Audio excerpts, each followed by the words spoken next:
I'm Emmanuel, and I wanted to introduce you to Ann, who I met today and had the opportunity to interview. And I'm very excited about this because this is the first time that I've done this, shared my experience like this on camera, and met somebody who has such a vast array of information and knowledge. So I hope you enjoy it as much as I did.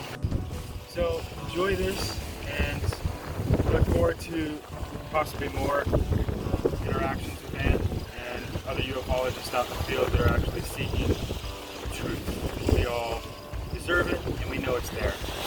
And the truth will no longer be hidden from us. So, thank you. Inviting me into your beautiful, amazing house, and just allowing me to express myself and what I've been through, and sharing me whatever you feel like sharing. You know, it's really special. Okay. It's a phenomenal time and moments in history. You know, I feel like I've been waiting for something like this my entire life, in a way. Because I've always believed and had some amazing experiences myself. So. Yeah. Amazing. That's great. So, if you want to tell me more about your father? Well, the reason I got interested in, so this was in the back of my mind. I was 14, 1948.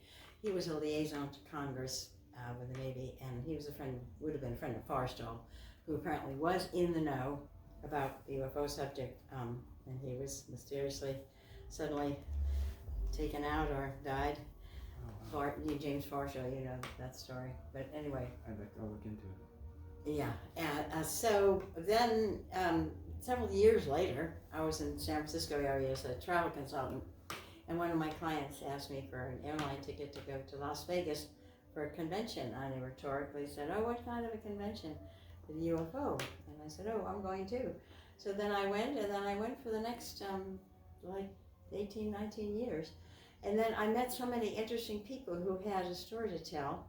So I decided to invite one year, just block the rooms here at my B&B, and invite some of the people who had experiences and other people who were researching, like John Mack, a psychiatrist at Harvard, who wrote the book Abduction, and he worked with a lot of people who had experiences. Bud Hopkins, who had worked with abductees. He was an artist in New York. He wrote several books on the subject.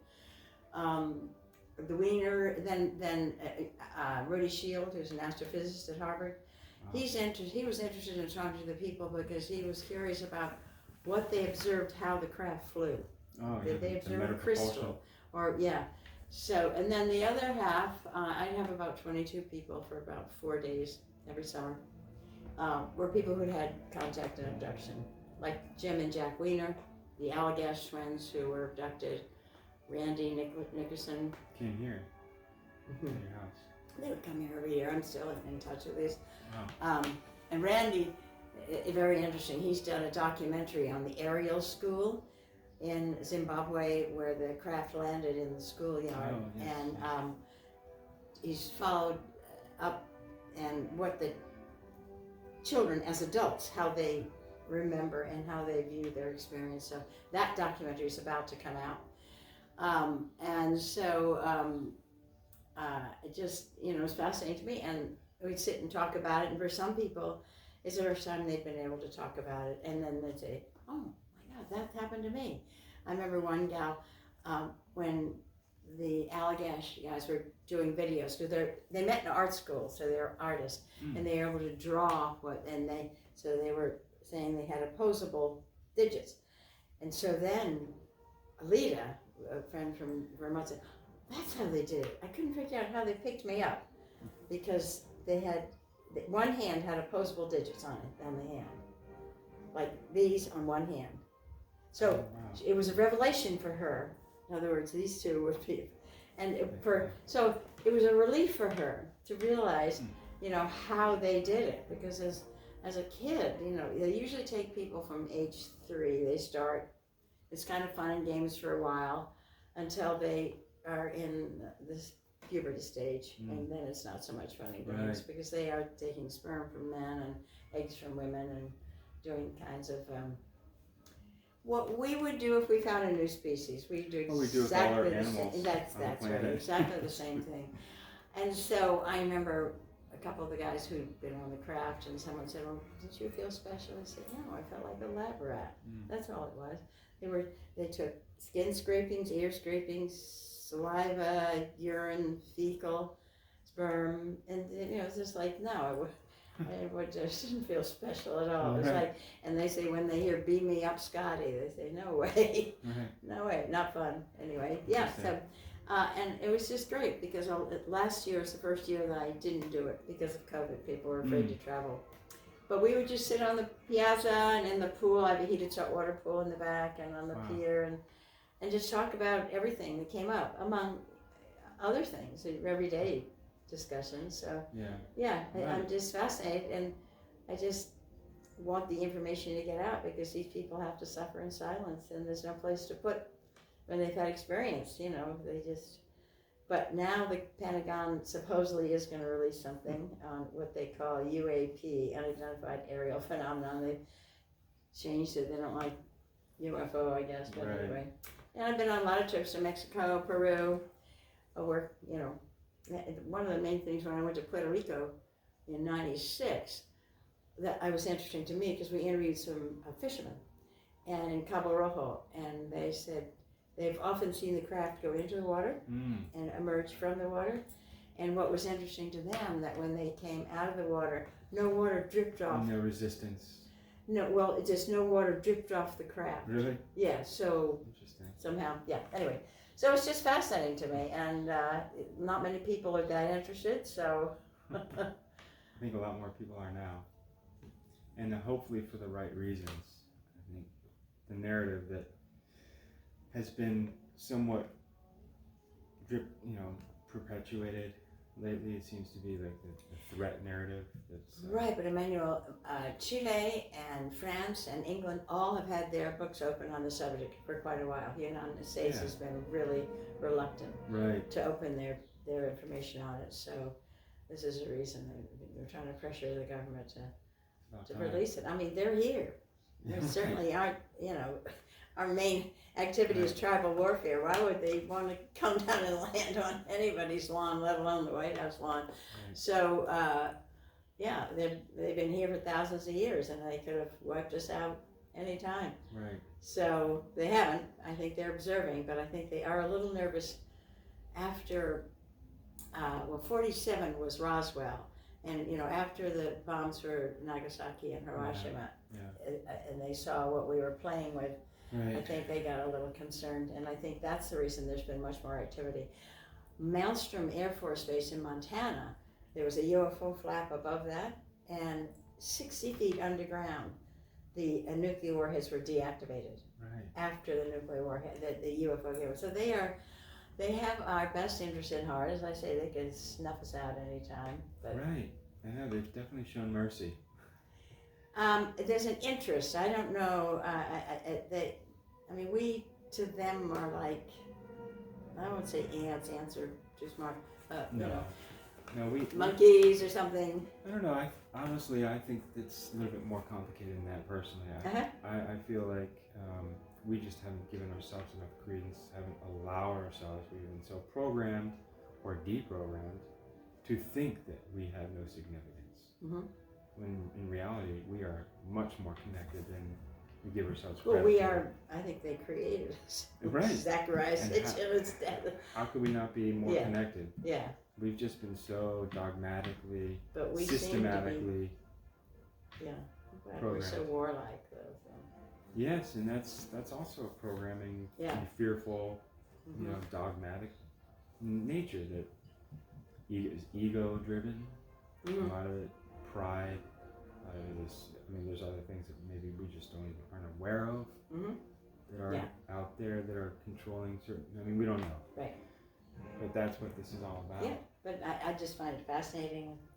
A lot of people are not interested. Some are. So you have to sort of seek each other out the way you did. I'm so thankful that we have. Yeah, that's right. Because I went to UFO conferences forever. Now, thankfully, the History Channel has a lot of information on it. Yeah. Are you able to watch any of the History Channel? I haven't recently. Only on alternate networks, not cable. I don't have cable at the moment, but I definitely am aware of what you're talking Yeah, about. so there were a lot of reference to the Bible and UFOs, Right. and Ezekiel and the wheel, and And the Bible's the tip of the iceberg. yeah. I mean, there were scriptures before that were scrolls that were discovered that were written even before the Bible, the Sumerian tablets. I mean, you could go on and on. And it makes it all make sense. It does, because it is all connected. Yeah. Yep. So it's fascinating, I think. But meanwhile, we have to go about our everyday life, Right. you know. So everybody would talk about all these amazing things, and then but you've got to go out and get the groceries. Right. Find a place to live. You know, it's interesting because I literally, I'm in the thick of those day-to-day things, just trying to figure out where to live, a place to live. Survival.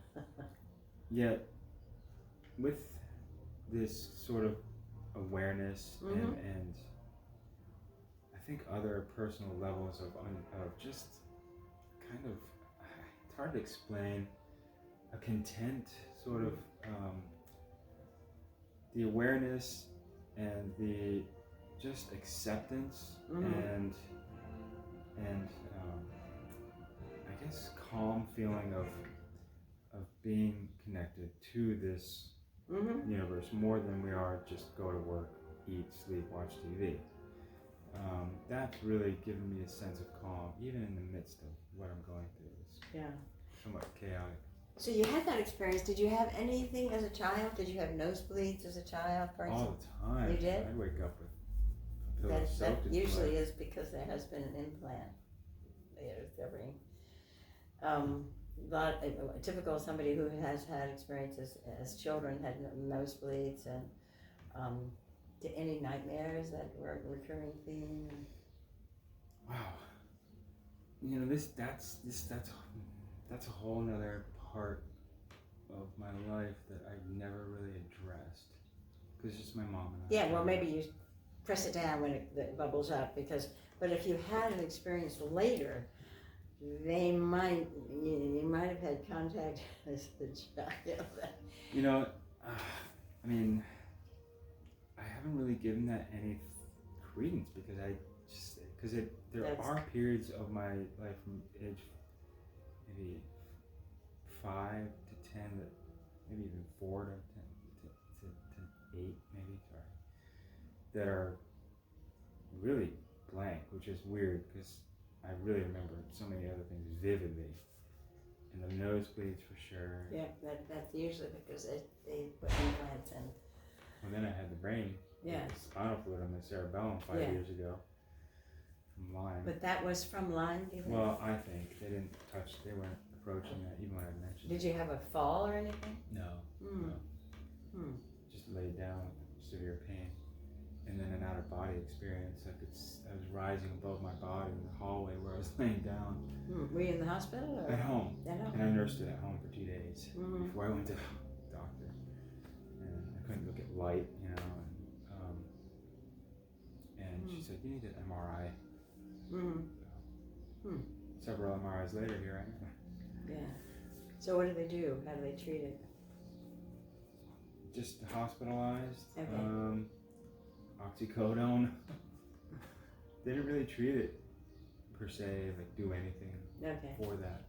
Just rehabilitation. Did it affect your cognitive ability at all? Yes. I still to this day have pressure. I feel the weather changing. I wake up with this pressure in my head. It's worse than a migraine. Sometimes it lasts for days. And sometimes I can actually feel it coming on. It's like in certain parts of. And I have what's called unspecified white matter now. It's unspecified, but I feel like that's why I pick up this barometric changing pressure, possibly. And we've had solar flares lately, and I've been really feeling. Fascinating, huh? I've been feeling the last few weeks really intense, unexplainable, almost like elevated, like heavy, elevated feelings of like what is going on. Anxiety? No, not anxiety. It's unexplainable. It's just and then I read that there were solar flares happening, major solar flares. Oh, that's interesting. Because a lot of people, been acting a little crazy. For example, on the airplanes, some people, causing problems. All sorts of things. Read it every day. Shootings. Yeah. What's some of what I've read about the cause or the symptoms of what's happening from solar flares and sort of energetic pulses from the cosmos are, if you're a compassionate, kind, empathetic, loving person, it'll amplify that self-reflection and feeling towards others. But if you're the opposite of that, it brings that out more. it amplifies that the negative stuff. So how long do solar flares usually last? Within 24 hours. Oh. Or more depending on how large they are, because the radiation hits our magnetic field. Yeah. Deflects around the aurora borealis. Sometimes days, sometimes last days, depending on how large they are. But that's kind of a big concern with a lot of physicists right now, is the solar flares. I'm just going to take a look at the camera just to make sure it's still recording and everything. Yes, it is. Good deal.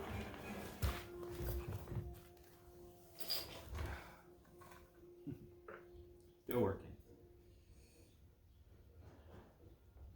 So, I can go into a little bit about my experience too, I'd like to while hear we're here about it. sitting talking about it. So, around 1996 in Florida, I was with my friend Mickey, and we were at my mom's house, and we were 19, 20, and we decided to go up on the roof, young guys, and in the southeast sky of the night, I saw a bright light, bright light, just kind of come on out of nowhere. And right when I pointed to it and said, "Hey Nate, check that out," when he looked, another one basically just appeared out of nowhere, and they continued, or they proceeded to go over our heads in maybe this far apart, no sound at all, and extremely bright, and also changing to an amberish color, like amber to bright to amber kind of, and went over our heads, literally directly over our heads in a big circle, kind of right simultaneously with each other, 4 times, right overhead. And I was there, I had my hands up, and I was talking in my mind saying, "Take me away." Yeah. What was your friend's reaction? I don't really know. Okay. But I know he was just as astonished. Did you talk about it afterward? Immediately, yes. Okay. But after that, no. I remember it was...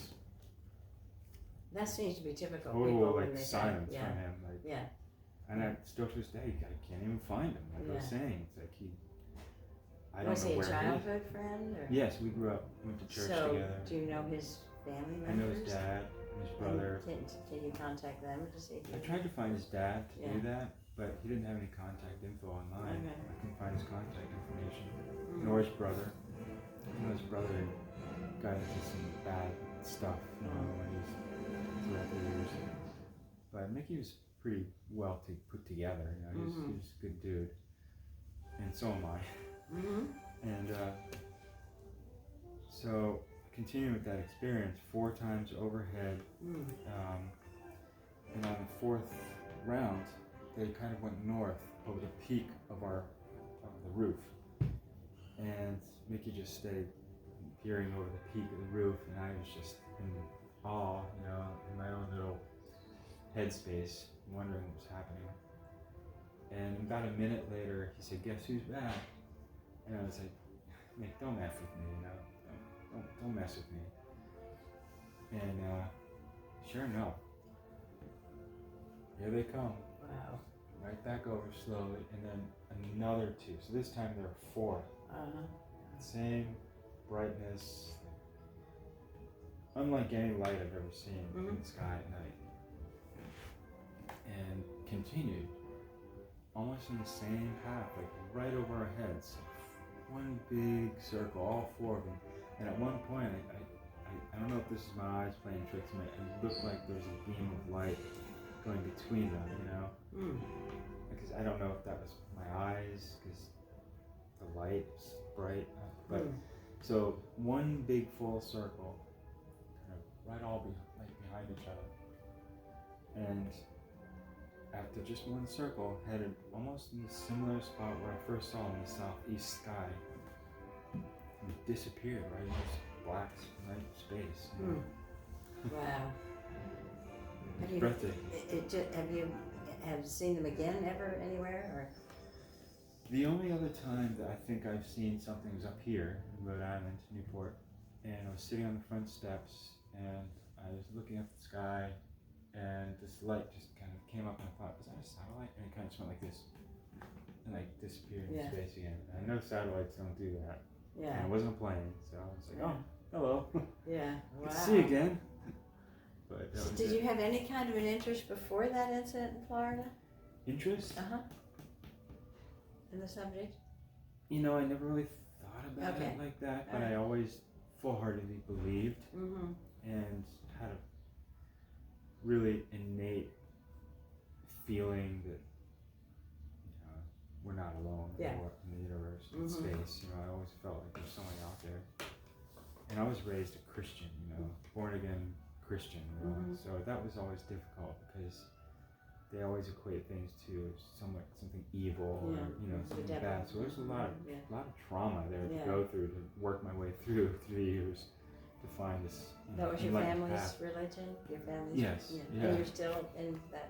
My mom or me? No, you. No, I'm not. I believe that is all there for a reason. Yeah. Man has just misinterpreted, misconstrued it, and manipulated it for their own reasons. But the moral of the story is brilliant. And I think there's a lot more to it than we, I think so. Yeah. Than where's your mom live? controlling man has created. Middletown. Oh, okay. Does she have an extra bedroom? Or? No, she lives in a senior independent living. Okay. So. Oh, you did say that, Yeah. Yeah, thinking of where am I going to live. Yeah. That's just kind of overwhelming, isn't it? It is. Yeah. It is, and the only part that's really overwhelming at this point is because I'm a dad. I have a son. You know? Yeah. Other Now, than that, who's Miley? That's my ex-wife's daughter. Daughter. Okay. Yeah, and she had a son too. Okay. I think he knows both of them. Yeah. Mark. Mark knows everybody. Yeah. He's a super guy. Especially in the school system. Yeah. So that set you on a path of research and interest. Yeah. And it's been growing and growing and growing. And now it's reaching a point where I feel freely, full-heartedly, sincerely open to share and receive anyone else's experience. Yeah, and that's good. connect. That's good. Takes a while, and all of a sudden, especially with the article that Ralph Blumenthal and Leslie Kean did in the New Yorker magazine, and then also New York Times recently. So a lot of the information is coming out now. I don't think they can deny it much longer. No, they can, but it's not going to work. Or they can spin it some other direction, unfortunately. So you said you have meetings. Well, gatherings, yeah. And everybody would just talk about,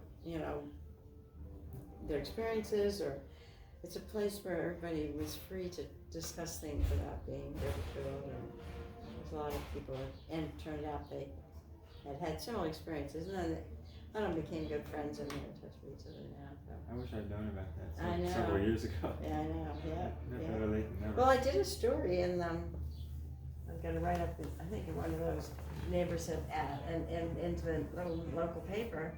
What does that say? Neighbors have asked? Yes. Yeah. And and also Mike did a story article on his. This other one about Mike. I mean, these are neighbors have asked. Yeah, you can have a copy. Yeah? Of that. Yeah. Oh, And so, thank you. no reaction to that whatsoever. And from the media? Anybody. I mean, this is our local paper for the Point Association here. Oh, right. And so sometimes when I would have the group here, people would cross the street instead of walk in front of my house. Really? Yeah, because they are in there, you know, talking about the subject. But now it's much more, you know, open and people are talking about it. But something that we were afraid to. I wanted to promote this because this is Yeah. awesome. Yeah, that's a good friend of mine, Barbara Lamb. She's a hypnotherapist. And I've gone with her to England many times on crop circle trips. Oh, really? Yeah, and we go in the crop circles just after they were first formed. It's a brilliant story. It is. It's so. I'm not going to show it in detail. I just wanted Yeah. to give an idea. And I just ordered that. I called the bookstore here, Barnes and Noble, and I was able to order it through them. But then it was sent to me directly. So. oh, excellent. Yeah. I'll go get a copy of my book. Good. before I leave. Yeah, I'd like to see that. Yeah. with it. With But driftwood, right? Yeah, The Adventures of Rhodey Driftwood. Yeah, It's a that's magical adventure of conservation. Yeah, and good. Awareness, Mhm. empathy, and personal growth. After the brain injury, I started working with driftwood. And Pardon me, say again? I started working with driftwood, making Oh, good. sculptures. Yeah. So did you see my table out there? No, not yet. I'm gonna put that outside. It's driftwood. I love it. Awesome. Yeah, each piece tells a story Yeah. of a lifetime. Beautifully weathered, Uh huh. and texture from salt and water and sea and turbulence and whatever piece has gone through. Fascinating to me. So that whole concept really captured my attention. And picking up trash alongside doing that Great. led to the RI Driftwood project. Yeah. Good. And then that inspired me to write the children's book, The Adventures of Rhodey Driftwood. Yeah. Good for you. And I wrote a sequel and had it fully edited, and I switched phones, and it was all lost. Oh. It's like I started sketching it and everything. A year later, maybe over a year now since COVID, I had kept sketching on it, but I never re-edited the whole thing. I had just the rough version of the second edition. And just the other night, maybe a week ago, I had this really awesome epiphany of the storyline coming together with extraterrestrial. This way. With extraterrestrial. Oh, really? Coming Yeah. together Yeah. Huh. with Rhodey Driftwood. Okay, that's fabulous. Yeah. And it came together so well. Yeah. Wow. And so I wrote it, I sat up and I wrote it down, and I have it all written down now. So now it's just a matter of editing Good. and fine tuning I it. wish you good luck with that. Thank you. That's great. And illustrating it. Yeah. But yeah, that was pretty neat. So it was a blessing that I lost the original edited version. Yeah. And now that I have, because it feels right. Mhm. What's going on? Do you have any more interesting No, encounters? No. Can I hold this up? Can I Yeah, pick it up? I met the pilots, and also I have a poster by Bob Lazar. I heard him talk when he Oh, you do? Yeah, that was signed by the pilots who were actually with the saw it. Nimitz. Yeah, Wow. and now that's one of the lead stories with The the Nimitz, towers. yeah. And the water roiling underneath, and also I think I told you in Puerto Rico the fishermen would say that they would go into the water. So we think yes. they're definitely they're called USOs, unidentified submersible objects. So yeah. they think they're definitely bases underwater. Probably the Bermuda Triangle stories we read into that. Yeah. Good. Well, great meeting you. Thank you. And you Thank live you. close by, so you'll have Yes. to come by and. Wrap it up. Thank Yeah. you. One signed by Bob Lazar and Oh, wow. George Knapp, and I can't even remember who the other one was. It says, credibility. Yeah. Vindicated After somewhat. people were really trying to So I hope you enjoyed that as much as I did. We are Disclosure, and I look forward to possibly having more interviews like this with Ann and having more discussions on this topic, because we deserve the truth and we will get the truth, no matter how many obstacles are in the way. Nobody can ever take away my own personal experience, and I hope you enjoyed hearing it yourself firsthand. So thank you.